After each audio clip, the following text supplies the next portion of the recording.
Today, I'm going to talk about the changing landscape of corporate social responsibility in South Korea. It not only addresses the speed with which Korea was able to improve its CSR after the Asian financial crisis of 1997, but it also reveals with facts and examples why Korean CSR is still far away from fully realized. Prior to the crisis, South Korea was jealous to develop a market economy. However, in 1997, the country encountered the financial crisis, which collapsed what it had achieved, but brought a leap in CSR. Even so, CSR in South Korea seems to have lost its direction. Korean corporations' CSR has reflected this lost favorability and meaning. Korean customers have also shown an ambivalent attitude toward the corporation's CSR activities. These matters constitute a potential risk that could result in CSR disappearing in South Korea due to the loss of intrinsic meaning. Unless corporations straighten out the intrinsic meaning of CSR, there will be no future for CSR in South Korea. A historic economic disaster occurred in South Korea from October 1997 to March 1998. South Korean exports decreased substantially and the country experienced a steep increase in foreign debt that reached up to 100 billion in 1996. This unprecedented financial crisis blasted the whole South Korea peninsula and ruined most of the business activities, and made South Korea one of the highest debt countries in the world. However, throughout the financial crisis, it appears that South Korea began to recognize the concept of CSR.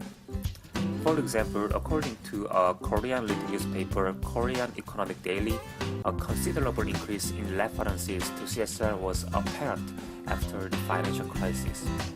And recently, interest in CSR from the government, academics, and practitioners has increased dramatically. And according to a survey conducted by Federation of Korean Industries, showed that 97% of corporations have recognized the necessity of CSR.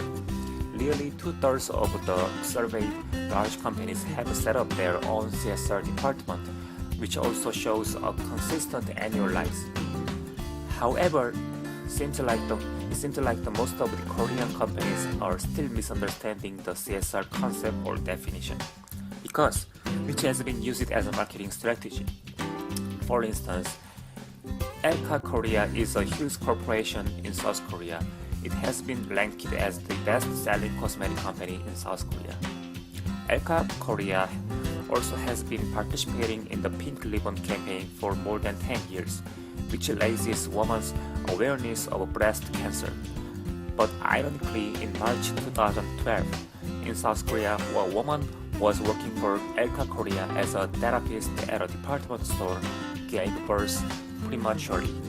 In fact, the woman had notified her company that she wanted to take a temporary unpaid absence after her doctor told her that she faced with the hazard of a premature birth.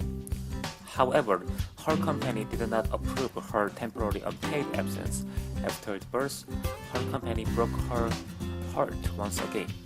The company told her there is no legal responsibility in this incident, but we are willing to give you compensation money gathered by our employee. So let's end this incident at this point. As a result, this case shows a flaw in the Korean CSR that many companies are participating. They focus too little on displaying their sincerity and truthfulness, and too much on how to use CSR as a marketing strategy. From a micro perspective, Korean CSR activities might be the latest fad for marketing strategy. In other words, CSR could suddenly disappear once the marketing trend changes. Thus, Korean corporations' CSR activities should be reformed to ensure a solid truthful purpose in CSR. Created using Blank2.